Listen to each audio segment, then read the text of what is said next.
Hold on. I got the background sorted out. Give me a second. Is this the right background? Yes, it is. Are you ready, kids? Hello.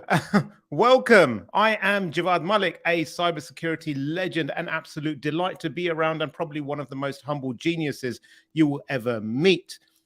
If you're new, this is the Erich Show, the weekly show that will make you laugh, might make you cry, and make you think twice before you click on that suspicious email link.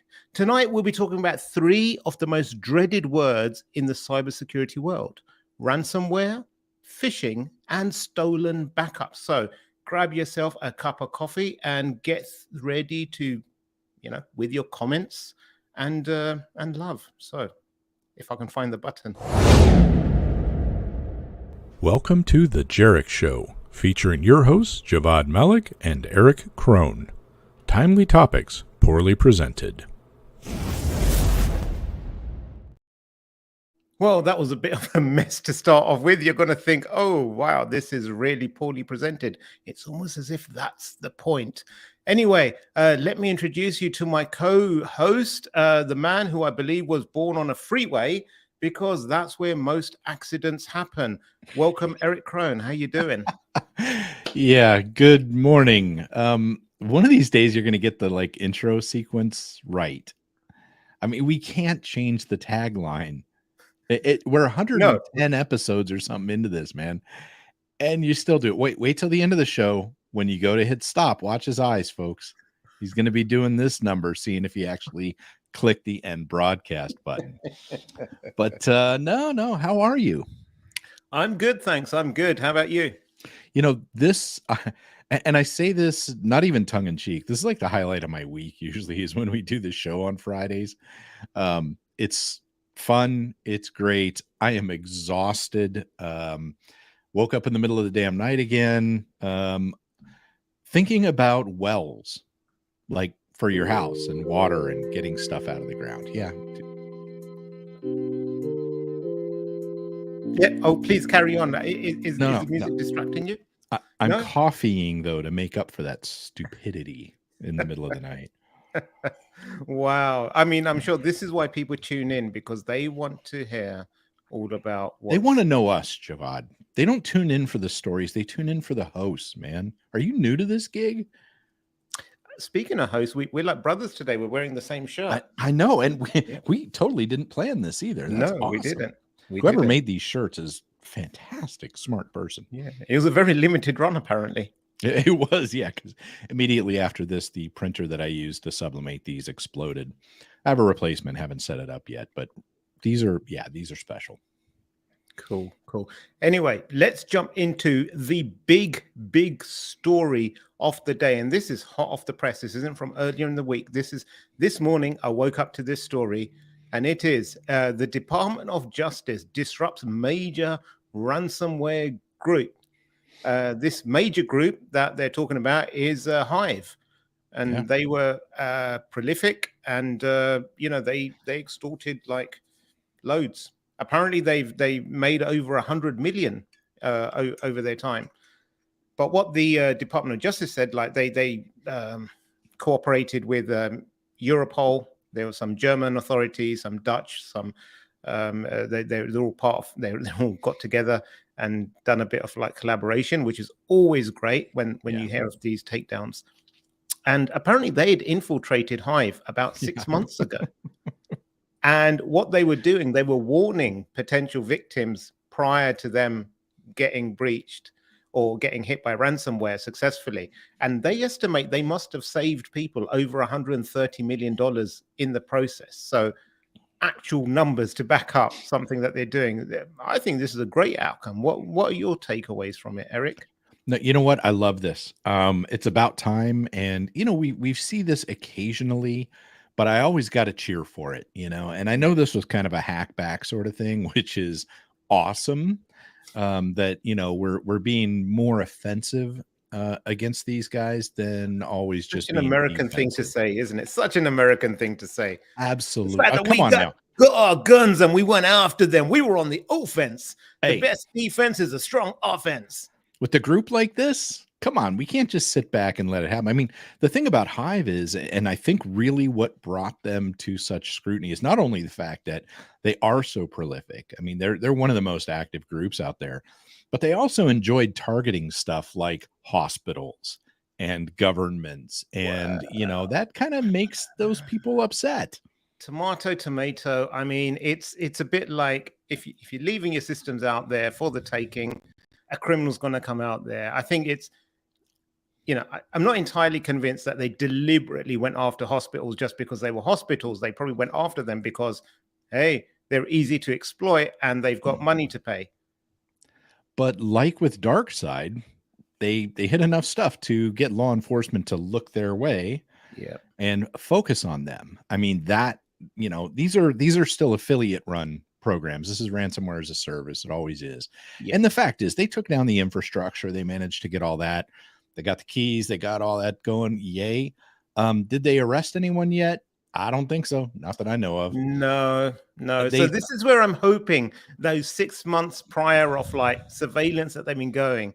So in that regard, it was a bit anticlimactic. I was expecting a tornado of activity, like black helicopters over here, like rappelling down, like these guys in dawn raids, just in their boxer shorts, handcuffed and being led out, all starry-eyed and everything. That's what I really wanted to see, but hopefully that's to come. They did say, keep an ear open. So it sounds like they're planning on doing some stuff. We'll have to see. I mean, ultimately, it's a lot like whack-a-mole. We take down this infrastructure. The affiliates are going to move somewhere else, or they're going to spin up some other little offshoot of this.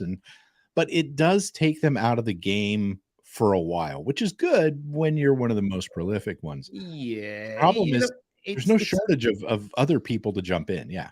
That's right. That's the thing. Taking out the infrastructure, we've seen this happen in the past. It takes them out for a short period of time, but they've made hundreds of millions. They have the funds and the resources to regroup again, and that's why I think arrests are really what I want to see. I want to see the key players taken out, not just the actual people, but in Hive, but all their affiliates, like who support them. They're people who launder money for them, and who gave them access to assets or infrastructure and all that. The whole network needs to be dismantled. And I think once you start throwing some of them behind bars for like ridiculous, like 10 life sentences, then I think you might see it act as somewhat of a deterrence. Yeah. Now, I don't know if you've heard this. I've heard, I don't know how realistic it is. It might just be a bunch of crap, but I kind of heard that they may be affiliated with the Ruskies. Have you heard that rumor? Well, that is a fantastic observation, because I think anything bad these days, we automatically want to affiliate with Russia or China or Iran. And don't forget North Korea. Oh, North Korea. Sorry. Yeah, I forgot that. It's no longer the trifecta. It's more like the cube axis. But, it could very well be. But then again, it doesn't have to be. And I think we just need to be a bit careful with that narrative a bit. Just like base it on facts once you have it. If it's something that ties back, sure, say it. But otherwise, you run the risk of just demonizing Russia. Like anything bad that happens in the world, you want to associate it with Russia. And, sure, the government's doing stuff that we don't agree with necessarily, but that doesn't make every civilian or every person in there acting on behalf of Russia doing something bad. So I think we just need to be careful.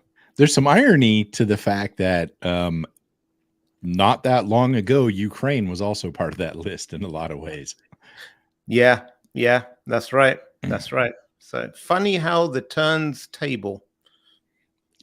Sure, that must be a British term. Yeah, we'll go with that.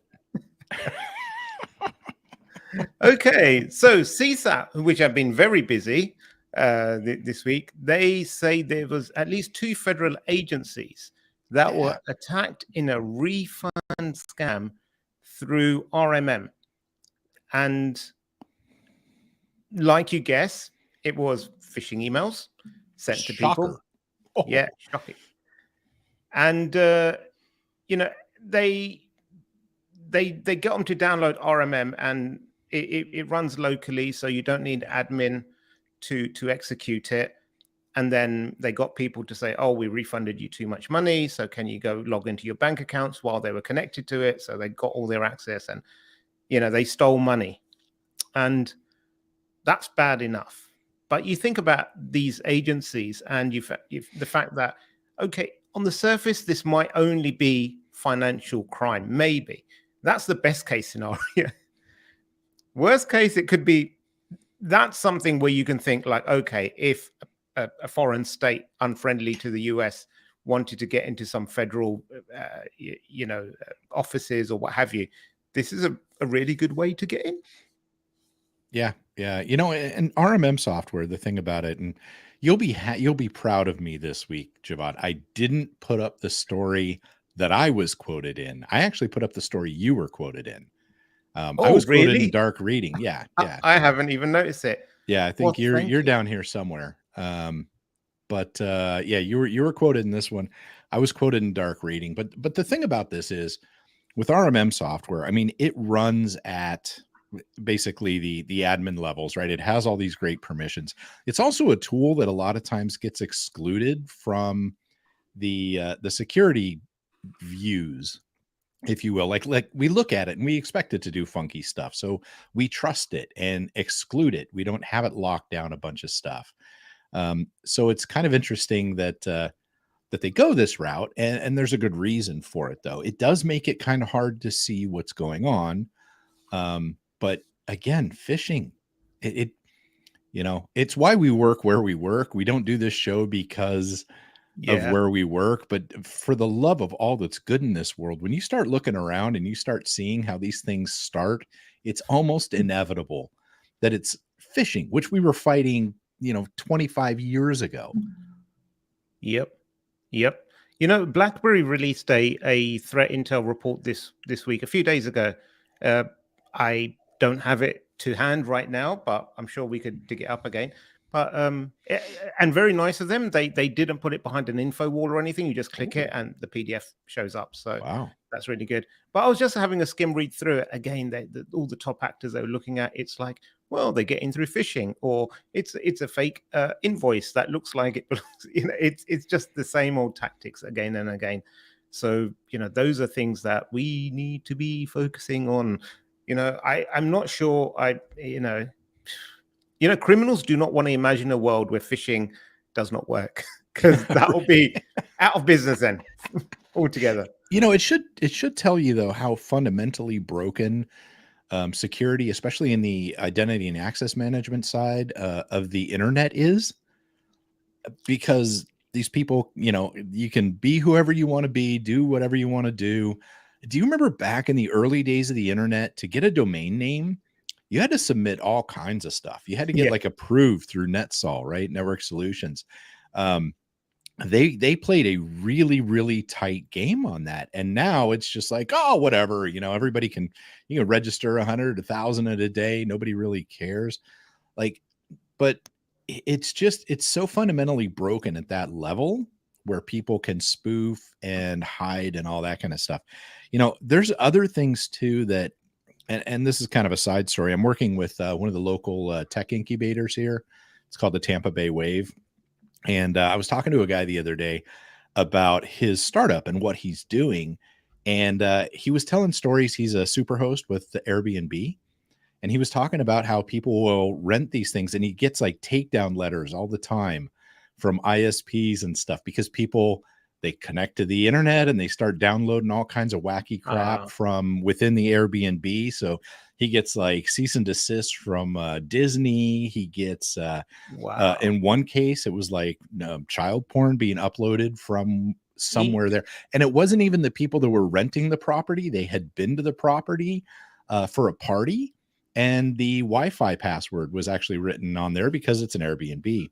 Yep. I mean, his solution is to try to deal with that sort of thing. But you start thinking about how hard it is to figure out who is who.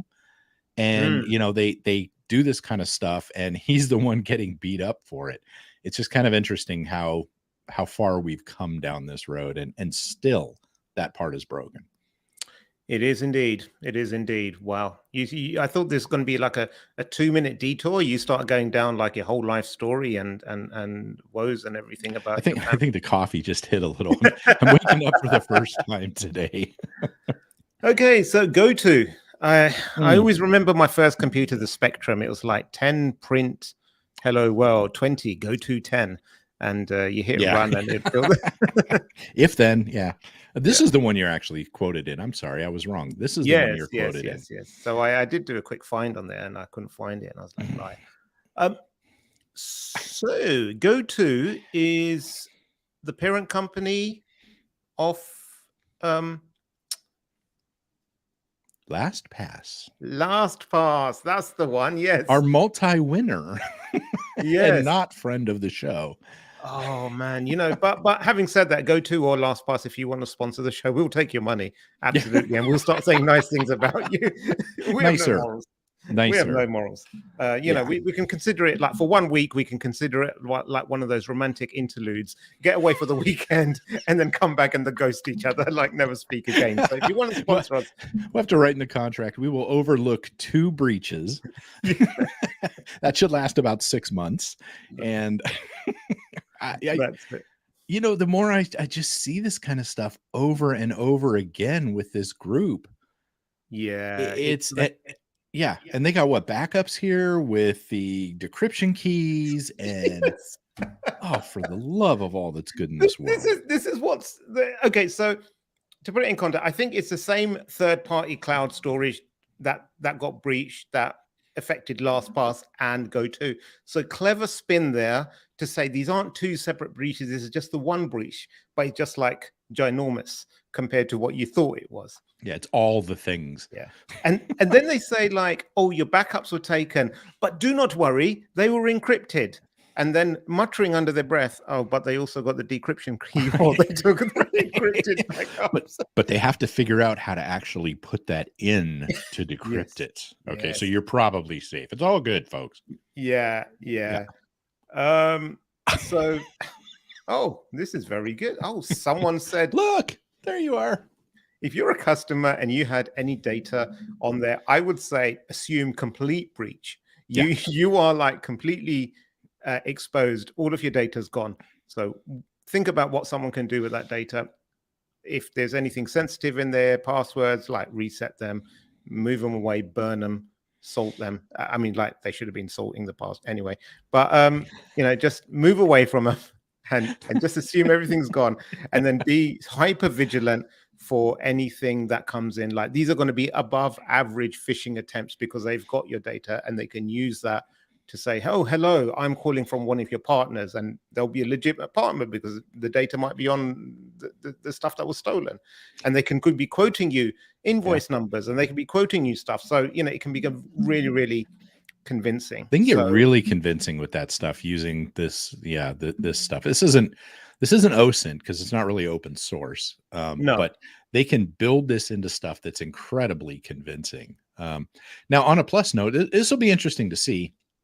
I'm going to guess that they're probably going to, raise the price like 30 or 40% to offset this, because that's what GoTo does, right? Look at LastPass. It used to be reasonable, and they got taken over, and lo and behold, I hate to say it because I've been a long time LastPass customer. And I really liked LastPass. I even used GoTo when I worked at the MSP. We use that to help service people, in remote situations. And it was great, but it got corporatized somewhere. And clearly their culture is not one of security. No, clearly not. Clearly not. And then they have the audacity to sell security products. I don't even know anymore what to think of this kind of stuff. And you and I mean, we tend to be very forgiving when something goes wrong, especially on the first time. We're like, hey, you know what? That sucks. Everybody gets breached, whatever. And we put a lot of weight in how they respond to these breaches. Are they open? Do they let people know what's going on and keep updating things? No, not this group. Hell no. No. I mean, I have to say, this is the first time I was a long-term LastPass user, and I just nuked my account. I changed, and I migrated over to a different provider, Which is hoping easier than you might think. There's actually some pretty easy to migrate stuff. it is, because the new provider was like, "Who are you migrating from?" And I said, "LastPass." I said, "Oh, just click here and follow the instructions." Here's a It was well-used script. Well tested. I know. It's just so good. Don't you wish everything in life was just so easy, where like you just like click your finger and all your problems just disappear, just like that. And with that, we're wrapping up. So have a good one. Hopefully, see you next week. Until then, stay secure, my friends. And